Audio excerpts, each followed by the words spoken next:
40 দিনের বেশি যদি কেউ নাভির নিচের লোম পরিষ্কার না করেন তাহলে সেক্ষেত্রে তার সালাত কবুল হবে না, তার নামাজ হবে না। এরকম একটি মাসআলা আমাদের সমাজে প্রচলিত আছে। কোরআন এবং হাদিসের আলোকে এটি কতটা সঠিক? নামাজ অবস্থায় ওযু চলে যেতে চায়, এমন অবস্থায় ওযু আটকিয়ে রেখে নামাজ আদায় করা যাবে কি? দাঁড়িয়ে পেশাব করলে কি গোসল করা ব্যতীত নামাজ হবে না? ছোট বাচ্চার প্রসাব গায়ে লাগলে কি নামাজ হবে? ওযুর সময় মাথায় ওড়না থাকা কি বাধ্যতামূলক? মাথার চুল কালার করা সম্পর্কে ইসলামের শরীয়ত কি বলে? পারফিউম ব্যবহার করা বৈধ হবে কি? মৃত ব্যক্তির লাশ, বিশেষ করে মহিলার লাশকে ভিডিও কনফারেন্সের মাধ্যমে দূর দূরান্তের আত্মীয় স্বজনকে দেখানো যাবে? চোখে কাজল বা আইলাইনার ব্যবহার করে নামাজ পড়লে নামাজ হবে কিনা? 4 রাকাত নামাজের বদলে 3 রাকাত পরে সালাম ফিরালে কি করণীয়? এটা পরে মনে পড়েছে। আর বিলম্ব না করে চলুন আমরা প্রবেশ করি আপনাদের প্রশ্নগুলোর উত্তর দেওয়ার পালায়। অ্যাঞ্জেল রুমি আপনি লিখেছেন, চোখে কাজল বা আইলাইনার ব্যবহার করে নামাজ পড়লে নামাজ হবে কিনা? নামাজ হয়ে যাবে। শোভন আহমেদ আপনি লিখেছেন, 4 রাকাত নামাজের বদলে 3 রাকাত পরে সালাম ফিরালে কি করণীয়? এটা পরে মনে পড়েছে। ফরজ নামাজ যদি 4 রাকাত যায় 3 রাকাত সালাম ফিরে ফেলেন, তৎক্ষণাৎ মনে পড়লে তো আরেক রাকাত পরে শেষ নামাজ হয়ে যাবে। কিন্তু আপনি উঠে চলে গেছেন, অন্য কাজ করছেন, তারপরে মনে পড়েছে, তাহলে আবার আপনাকে সে সালাত আদায় করতে হবে। ইসরা জান আপনি লিখেছেন, স্বামীকে খুশি করার জন্য ফর্সা হওয়ার ক্রিম ব্যবহার করা যাবে কিনা? ফর্সা হওয়ার ক্রিম সম্পর্কে আগে আমরা বলেছি, এটা থেকে আদতেই কি পরিপূর্ণ মানুষের রং চেঞ্জ হয়ে যায় কিনা? যদি পূর্ণ রং চেঞ্জ হয়ে মানুষের আকৃতি পরিবর্তন হয়ে যায় তাহলে সেটা তো জায়েজ নয়। আর হালকা একটু ফর্সা দেখায় এরকম যদি হয় তাহলে সেটি করা যেতে পারে। নুসরাত কবির উর্মি আপনি লিখেছেন, অজুর পরে ভ্যাসলিন, গ্লিসারিন ইত্যাদি ব্যবহার করলে অজু বা নামাজের কোনো ক্ষতি হবে কি? না, অজু বা সালাত ভঙ্গের সুনির্দিষ্ট কারণ আছে, সেই কারণগুলো না পাওয়া গেলে অজু বা সালাত ভঙ্গ হবে না। বিধায় ভ্যাসলিন বা গ্লিসারিন ইত্যাদি ব্যবহার করলে অজু নষ্ট হবে না, সালাতের কোনো অসুবিধা হবে না, কারণ এগুলোর ফলে অজু ভঙ্গের কোনো কারণ পাওয়া যায় না। অজু ভঙ্গের মৌলিক কারণগুলো শরীর থেকে যদি নাপাক বের হয় বা নাপাক বের হওয়ার মতো যথেষ্ট সম্ভাবনা তৈরি হয় তাহলে সেক্ষেত্রে অজু ভঙ্গ হয়। এছাড়া সাধারণত অজু ভঙ্গ হয় না। অতএব ভ্যাসলিন, গ্লিসারিন ইত্যাদি আপনি ব্যবহার করেছেন, কারণ নাপাক বের হয়নি আপনার শরীর থেকে, বিধায় অজু ভঙ্গ হবে না। এরপর আশিক রহমান আপনি লিখেছেন, মৃত ব্যক্তির লাশ, বিশেষ করে মহিলার লাশকে ভিডিও কনফারেন্সের মাধ্যমে দূর দূরান্তের আত্মীয় স্বজনকে দেখানো যাবে? মৃত ব্যক্তির লাশ যদি নিজের কোনো আত্মীয় স্বজনকে দেখান দূরের, আর মৃত ব্যক্তি মহিলা হয়, যাকে দেখাচ্ছেন তিনি যদি তার মাহারাম হয় তাহলে দেখালে গুনাহ হবে না। তবে সেটাকে ভিডিও করে রাখা, ছবি তুলে রাখা অবশ্যই অনুচিত কাজ, কারণ মৃত্যুর পর মানুষের আকৃতিতে অনেক সময় পরিবর্তন হয়, কিছুটা বিকৃতি ঘটে থাকে। এগুলোকে ধারণ করা, রাখা বা বিভিন্ন জায়গায় প্রচার করানোর সময় মৃত ব্যক্তির জন্য অপমানের হয়, যেটা তিনি জীবদ্দশায় হয়তো পছন্দ করতেন না যে তার বিকৃত কোনো রূপকে কেউ প্রচার করুক, সেজন্য রেকর্ড করে রাখা অনুচিত। তবে লাইভে যদি দেখানো হয় তার কোনো মাহারামকে, যাতে পর্দার কোনো বিধান লঙ্ঘন না হয়, তাহলে সেক্ষেত্রে কোনো হারাম কিছু হবে না বলে আশা করি। তবে মনে রাখতে হবে খুব দ্রুততার সাথে আপনার দাফন কাফনের ব্যবস্থা করা, এই সমস্ত লাইভ কনফারেন্স এগুলো করতে যেন খুব বেশি বিলম্ব না করা হয়, সে বিষয়টি অনেক গুরুত্বপূর্ণ। জানাজা দিতে আসছে, জানাজা খুব দ্রুততার সাথে তোমরা দাও। শাহিন আলম লিখেছেন, পারফিউম ব্যবহার করা বৈধ হবে কি? পারফিউম ব্যবহার করা বৈধ।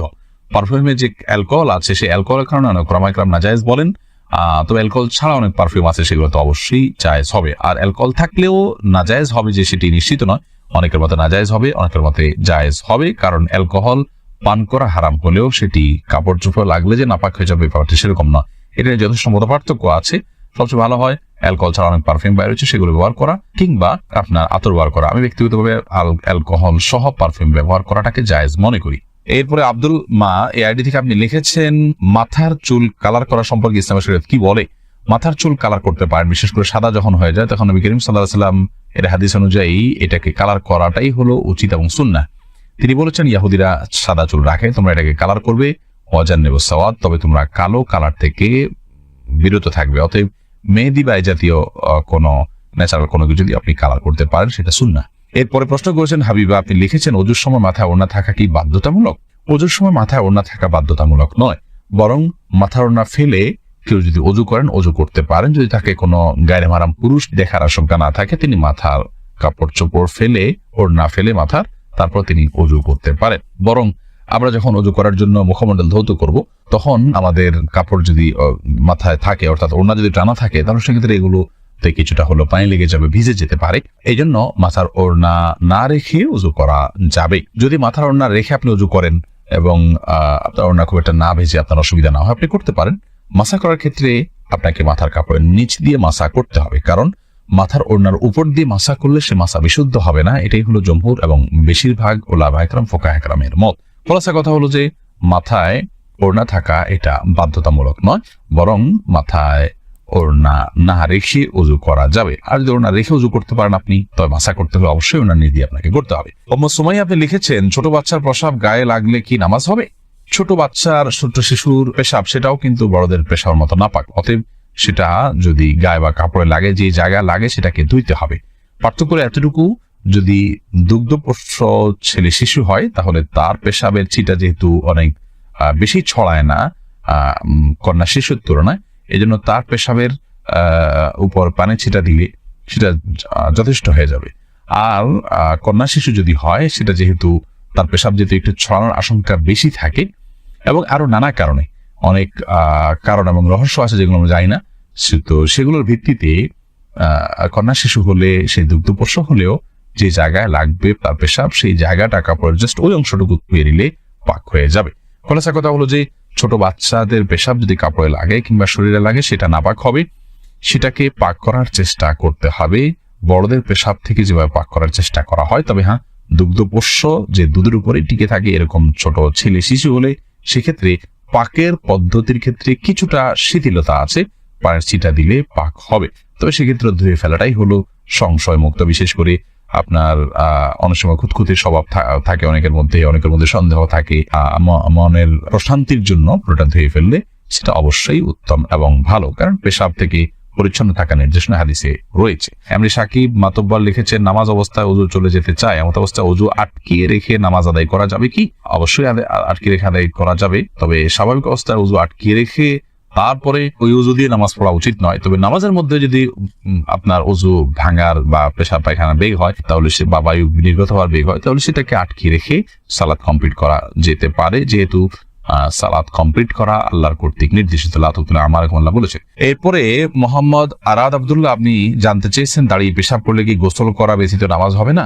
দাঁড়িয়ে পেশাব করলে যে গোসল করতে হবে এমনটি বাধ্যতামূলক নয়, বরং দাঁড়িয়ে পেশাব করার পরও আপনি গোসল ছাড়া নামাজ আদায় করতে পারেন। দাঁড়িয়ে পেশাব করতে গেলে যদি আপনার শরীরে কোথাও ছিটে ফোঁটা লাগে বা পেশাব লেগে যায়, সেই জায়গাটা আপনি ধুয়ে ফেলবেন, ধুয়ে আপনি সালাত আদায় করতে পারবেন।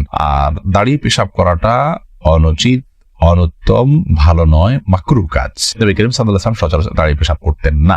40 দিনের বেশি যদি কেউ নাভির নিচের লোম পরিষ্কার না করেন, তাহলে সেক্ষেত্রে তার সালাত কবুল হবে না, তার নামাজ হবে না। এরকম একটি মাসআলা আমাদের সমাজে প্রচলিত আছে। কোরআন এবং হাদিসের আলোকে এটি কতটা সঠিক আমরা সে বিষয়ে জানার চেষ্টা করব। প্রথম কথা হলো, হাত পায়ের নখ ছোট করা, গোপ ছাটা ছোট করা, বগল এবং নাভির নিচের পশম পরিষ্কার করা, এটাকে চেঁচে ফেলা, এটি সকল নবী রাসূলগণের প্রতি আল্লাহ রাব্বুল আলামিনের পক্ষ থেকে আরোপিত কমন একটি বিধান ছিল।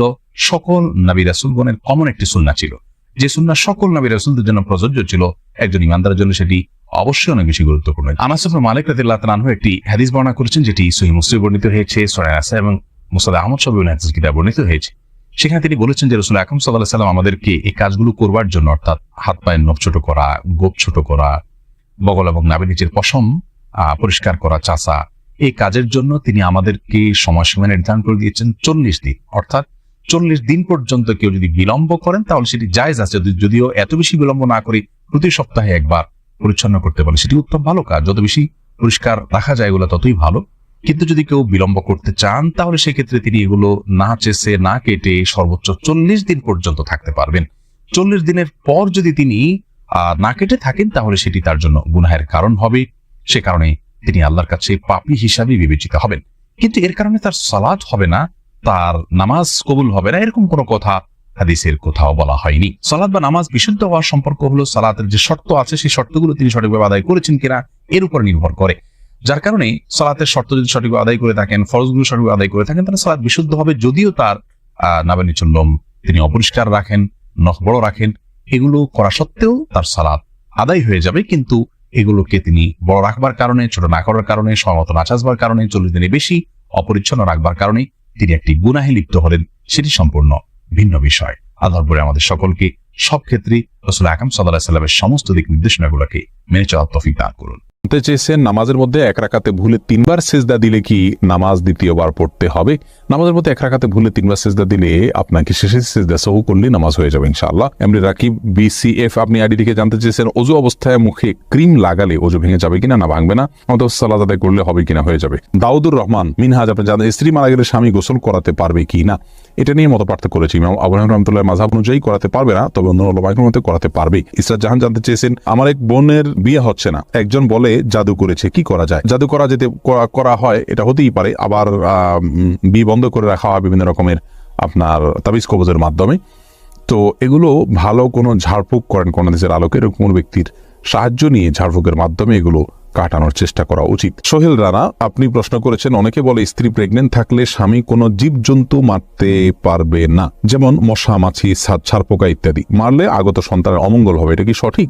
না ভাই সোহেল রানা, সম্পূর্ণ ভিত্তিহীন কথা। কোরআন এবং হাদিস এই ধরনের কোনো কথা নেই। প্রচুর পরিমাণে ভিত্তিহীন কথা এবং প্রপাগান্ডা আমাদের সমাজে প্রচলিত আছে, অনেক কুসংস্কার আমাদের সমাজে প্রচলিত আছে। তার মধ্যে থেকে এটা একটা, স্ত্রী প্রেগনেন্ট থাকলে স্বামীর জন্য কোনো করণীয় মুরগি জবাই করতে পারবে, রায়রে করতে পারবে, এটা করতে, এরকম কোনো কথা নেই, এগুলো সম্পূর্ণ বানানো কথা। সাইফুল ইসলাম জানতে চাইছেন সোফা হেলান দিয়ে বা যে কোনো কিছুতে হেলান দিয়ে কোরআন তেলাওয়াত করা যাবে কিনা? যাবে, কোনো অসুবিধা নেই। তবে কোরআনের প্রতি সম্মান প্রদর্শন করে যদি আপনি শ্রদ্ধার সাথে বসে করতে পারেন সেটা বেশি ভালো, কিন্তু হেলান দিলে করা যাবে এমন কোনো কথা নেই। এরপরে তানজিন মিষ্টি জানতে চেয়েছেন মেয়েরা হাত পায়ের নখ বড় রাখলে কি নামাজে অসুবিধা হবে? নামাজ হয়ে যাবে যদি আপনি নখের ভেতরে চিপায় পানি পৌঁছাতে পারেন, তাহলে সেক্ষেত্রে নামাজ হয়ে যাবে, নামাজের কোনো সমস্যা নেই। তবে যদি ব্যাপারটি এরকম হয় যে নিচে